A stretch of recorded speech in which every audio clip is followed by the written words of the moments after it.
with a copy of the result, and he followed the Orion collation officer and DO with the result to this venue. They walked into the hall and sat down here. Within the hour of the break, we cannot find them. They are not here. I will call one of the agents we have in Orion to say, the people you followed here with the results, the returning officer has been looking for Orion for over an hour now after they came here. We cannot find them. And he said he spoke with one of them now that they are in an office in the building. So it's a bit worrisome that they came here and we can't find them. Akoko Edo left Akoko Edo shortly before that break. They are here. Same with Esakop East. So where are the Oriomo EO and the collation officer? They were here. The result is because here we have a copy of ours, but we cannot find them to present results. Okay, we'll send a list for them. Let's know where they are. I'm glad that you already have the result from your agent in that SGA. Yes, we do. So if there's any questions, you know, let's go ahead and look for them. Thank you very much for your concern. Thank you.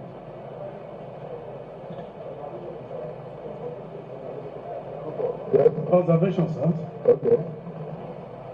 I am Charles Imatian, ADC State Officer. While we are on break, I call on my agent, collecting officer in Orion local government, and he said it was in their presence that all of them left with the results. So we wonder why they are not still here with the results. Thank you. Okay, same presentation is noted. Red, we are going to start looking for them now. My name is Charity Amanyel. I'm the APC agent here. I just want to let you know that my colleague in PDP is just trying to act excuse. We are aware that level on local government, so it's only just being economical with the truth. We know how many words have been cancelled at the local government, and that is our stronghold and the local government of our candidates. So we are waiting for them to come and present the result, and we are all waiting. Thank you. Okay, thank you too. We are waiting for the video and the collation officer. Thank you.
Thank you so much for staying with us on Dovo's 2020 our election studio, where you were with the Collation Center in Benin City, where, of course, 3 more local government results had been released, remaining the balance of 2. The results for Akoko Edo, Esakos East and Esakos Central were collated and announced a while ago.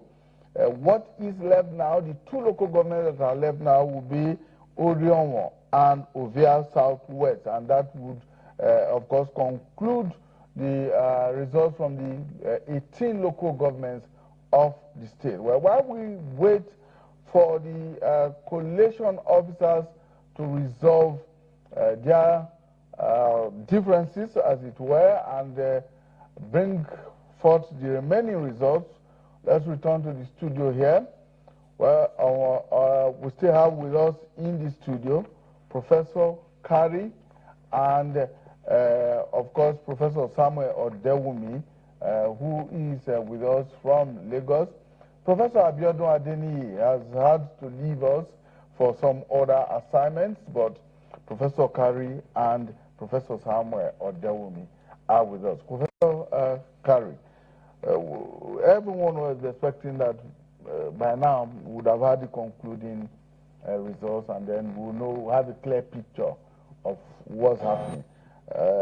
So far, this whole process had been smooth until now, when, well, from what we heard from the party agents there, it appears that there's some controversy over the elections from Orionwo local government area. Yeah, I think the controversy, which is a bit disturbing, is that the electoral officer and the local government returning officer cannot be accounted for now. According to the reports, they left the local government for Benin, and the local government, you know, is not very far from Benin City, even though the terrain may not be quite smooth. It is quite interesting to see EO and the collection officer are missing. And they are said to be somewhere within the INEC building. Yes. So this is a bit disturbing, and it will put a huge dent on the seamlessness of the process so far. Edo people are quite anxious. As a matter of fact, Nigerians and people from all over the world are quite anxious for the process to be concluded, for a declaration to be made. I hope there is no problem, and I hope they are missing up to this moment is not going to ignite any unwholesome consequence or whatever. Let's hope that they will turn up, and then the process will be concluded. Now, from the results we've seen so far, results from 16 of the 18 local governments that have been collated and announced so far, it appears that the voter turnout is not as impressive as everyone had thought yesterday when the election took place, because looking at some of these figures that have been announced now, a number of these local governments did not even muster as much as 30% voter turnout. Yeah, this has been a trend, okay, that is disturbing and at the same time curious.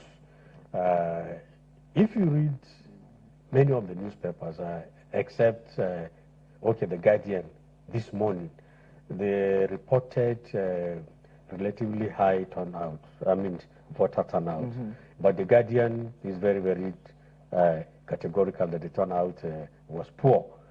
On the average, what I've been able to calculate is a turnout of between 30 and 35%, which in a way is not substantially different from the voter turnout in recent elections, which is largely poor. But then there are those who have raised a huge question mark on the credibility or genuineness of the voter register itself. That why is it that people or voters who appear to have come out en masse, but at the end of the day, the tally will only show 30, 35, 40%.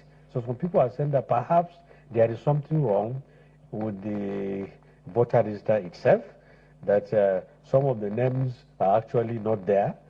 But by and large, if it is indeed 30 or 35%, this is quite very, very poor, and it goes against the expectation that the Edo election was keenly contested, and the Edo people were really interested to come out and exercise their franchise and determine who governs them in the next 4 years. Okay, Professor Adewumi is joining us now. Prof, thank you so much for your time and for your patience. We're here now, we're talking about the voter turnout. From what the results we have seen so far, collated and announced at the collation center in Benin, it appears that the turnout is not as impressive as everyone had thought.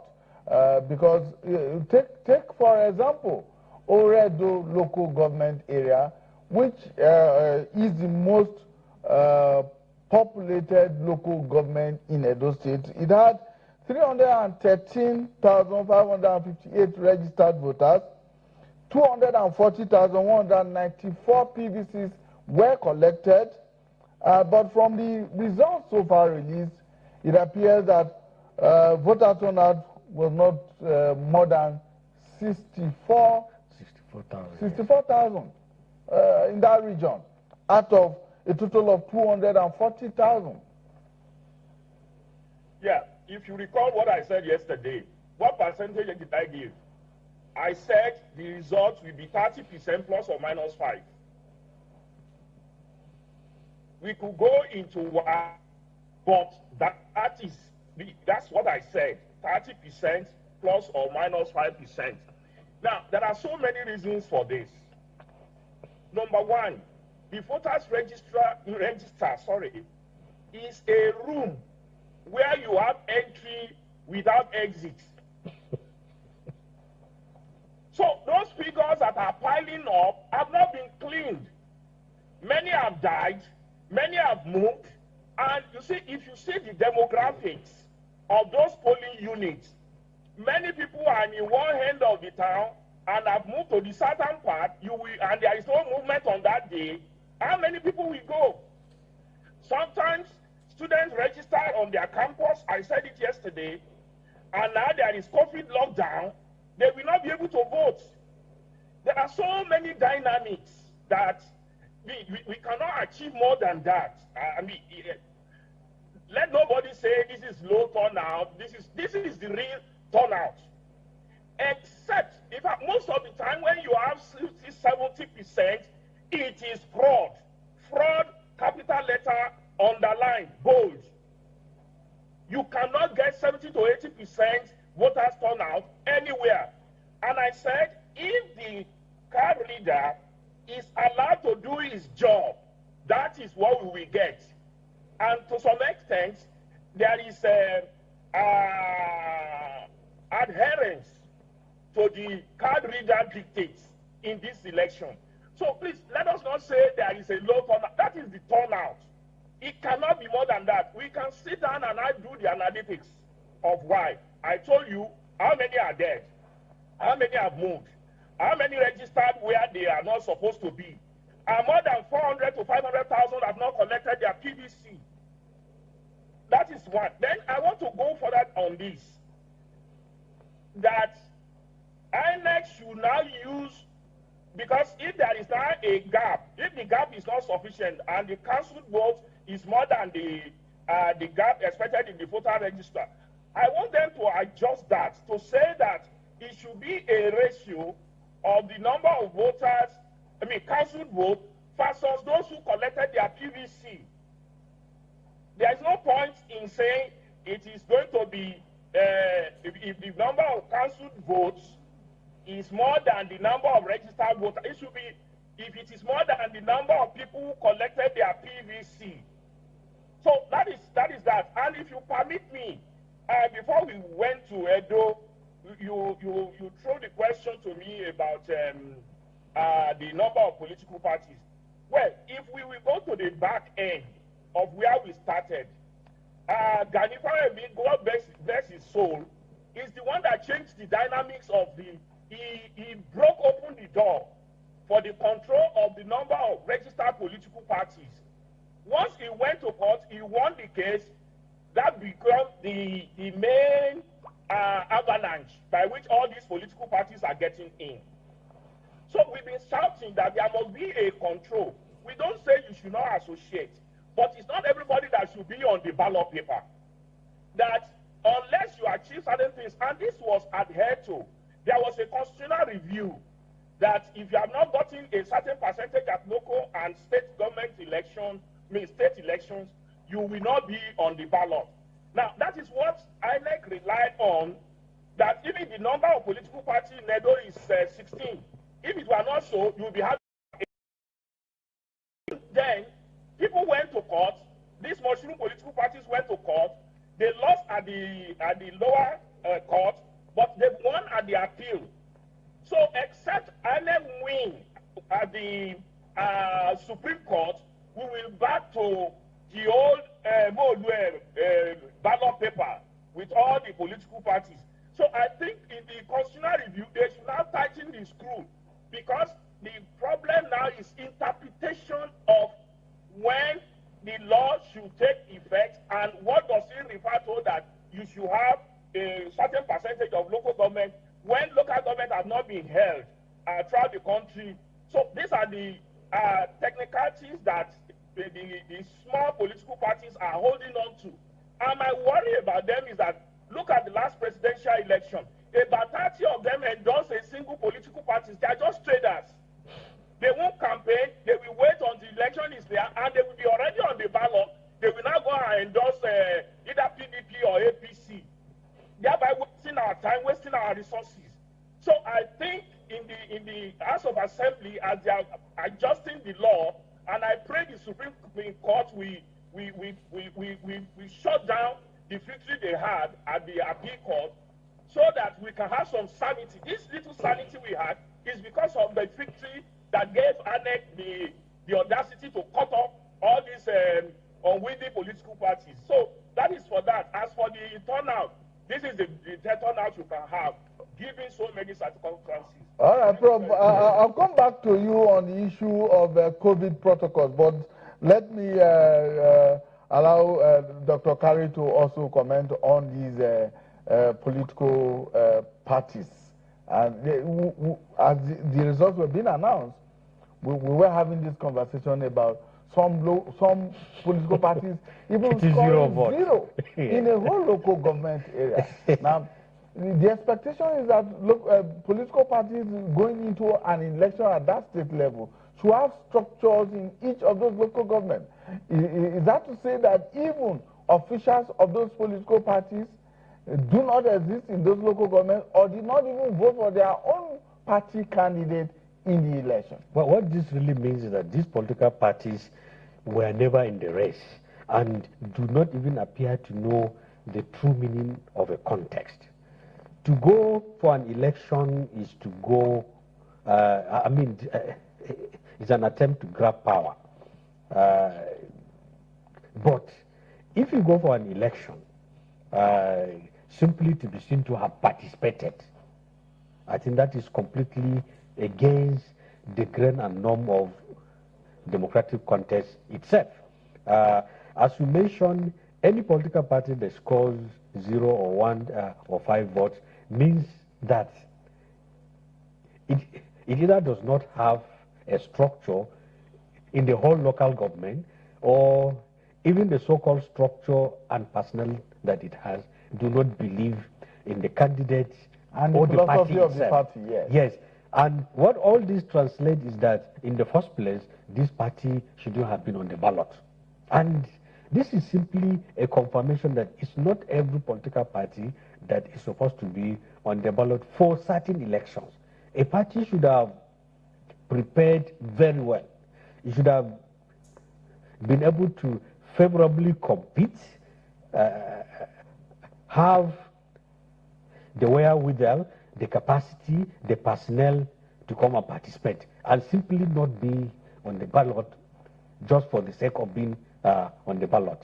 And this is the more reason why the bar should be upped for the requirements for parties to meet before they are allowed to be on the ballot. On the ballot. Yes. There's also this school of thought that believes that some of these political parties are actually well, how do they put it? They actually Briefcase political parties. No, not just briefcase political parties. They are actually sponsored by the bigger political Yes. parties to get on the ballot and so as to give either some legitimacy to the contest or divert the attention of voters from perhaps their strongest opponents and all of that. Exactly, and in addition to that, some of them were actually created as an alternative that in the event Alternative vehicles. yes, in the event that a certain candidate or candidates do not get the ticket from a bigger party, they could always go to such parties. But by and large, those parties actually are not viable, and their participation should be restricted. There should be some kind of a requirements or threshold for them to meet before they are put on the ballot, particularly for elections such as presidential and gubernatorial elections. All right, Professor Odewumi, let me get back to you and to ask you if you think that the COVID protocols, the current pandemic, may have in any way affected the turnout of voters.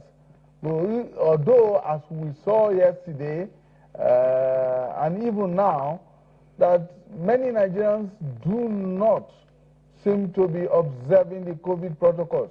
At the polling centers yesterday, hardly were the whole protocol of social distancing observed.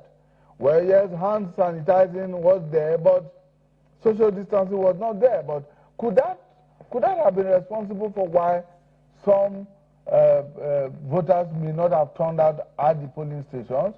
Or is it possible that the fear of violence, given what we saw in the run-up to the elections, may also have kept some people away from the polling stations?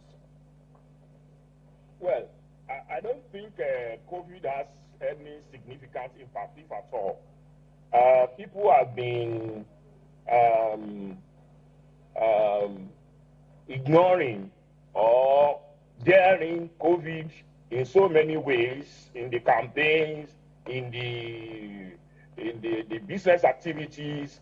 Nigeria, we have looked COVID in the eye, and maybe because COVID met so many of his senior brother, the typhoid fever, the yellow fever in our body, he could really not deal with us as he has been able to deal significantly with the people in the middle, Europe and Americas. So, I mean, I don't think it is in their mind. You know, all those people that you heard that there yesterday, they do not, and well, the fear of violence, until Oba spoke to them, yes. But after Oba's meeting, anybody can check the records. The tone changed and the dynamics changed. So the political temperature changed significantly. And moreover, if you are afraid of the violence, it is from 8 to 2:30. If you are waiting, you watch your news and nothing is happening till 10, 11, 12, you can still join the queue. So I think we should, NX should go to the drawing board, give us a cleaner, a very, very clean voters register that is updated. That is, the dead are deleted.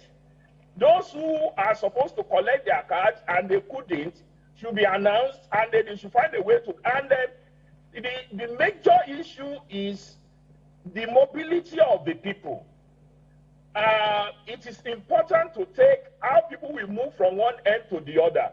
These are major factors. People will not say because they want to vote, you have to spend so much, and unfortunately on that day, you cannot go far. So these are demographic dynamics that is, for example, where some polling booths are, the population distribution has moved to such areas that there is no, you don't have polling booths, because we have not modified the polling map. The distribution are still what they were. They tried to do it last time. There was the shout of they were going to do gerrymandering. That is locating polling units in a way that will favor some people. But we have to do the remarking of the polling unit to be located to where the people are. So you cannot continue to stretch people. So these are my own analysis are the major issues, not COVID, not fear of violence. That has always been there. So, but these are my own reading of the. And for the political party, we mentioned that the condition we have for them are too cheap. It is that you must have an office at Abuja. That office will be a single room. It doesn't matter. You must have an address at Abuja. That is no big deal. Anybody can get an address at Abuja. You must have an executive that is nationally distributed. You have enough names of friends to include on your executive. Submit your registration or something. That's all. So we need to really tighten up the screw. Like our prof said in the studio, we should ask them, if you are registered today, start with local government. When you have captured up to maybe 744, 100 local government, then you can go into the presidential race. At a state, if you capture 1/3 or even 10% of the local government in a state, you can contest as governor. So these are things to bring sanity. We cannot just be raping Nigeria, because I see people that look like they are activists, they should love Nigeria and worry about how much money we are wasting on these things, but yet everybody will be selfish. And as I said, they tend to tell this. Many of them are appendages, as it was said in the studio. They are appendages of major political parties for two reasons. One, to be the fallback option. In case they contest and they cannot get the main ticket, they will still be on the ballot using the mushroom party. Secondly, they are there to trade their slot and say, look, Oga, we will endorse you. What is in it for the boys? So by the time you hear that out of the 16, 10 political parties endorse APC, it creates a momentum and an attitude that, this is the winning party. So it will create the bandwagon. That's the purpose they serve. And I think we have so much to worry about in this country than people just doing things that are terribly selfish, unpatriotic, and unhelpful for our democracy. So they should form association. They should give them the timeline, win social number of local governments before you can contest the governor, and win social number of constituency before you can contest for presidency. So these are the things. As for the turnout, this is the ideal you can get. Watch Ondo, it will not be more than that. Watch the past records. Wherever you have it more than that, I challenge that they've not used card reader. They've not adhered to strictly to card reader instructions. So that's my take. Now, flowing from that, INEC were to up the ante and put such stringent conditions as saying, win this number of local governments in a state, local government election, before you can then be on the ballot for a state, or win this number of states across the country before you can be on the presidential ballot, for instance, as is recommended. Wouldn't that create a greater desperation on the part of politicians and political parties to do everything possible, legal and illegal, to qualify to be on the ballot at different levels? And going by what we know of our local government elections today in Nigeria, where the ruling party in the state gets everything from the list councillor to the chairmanship of the How possible is that? Yeah, I think before then, we also have to look at the legality of every provision. But to cure the issue of legality, I think we can do that through an amendment of the Electoral Act, and if possible, the Constitution itself, to give INEC more powers. Otherwise, somebody somewhere will go to court and may succeed, saying that INEC has been overbearing or it has no powers to put conditions and so on and so forth. But if it is expressly stated in the Electoral Act, that will help. And then back to your question about local government election, is a real problem. If you restrict it strictly to outcome of local government polls, then I can assure you it will be bye-bye for these small political parties, as local government elections are presently conducted. And even some of the big political parties, because yes, you see that even the big political parties are unable to compete in the states where they are not the ruling government. So the solution lies in doing something about SAEC. Okay, that is the State Independent Electoral Commission. Yes. They have to first and foremost be made to be truly independent. In most of the states, people who are clearly partisan, members of the ruling party in the states, some of them who have just finished tenure, either in the states houses of assembly or national assembly, or they have been commissioners, are the very people that are appointed as chairpersons and members of the state's independent electoral commission. And the appointment compensation.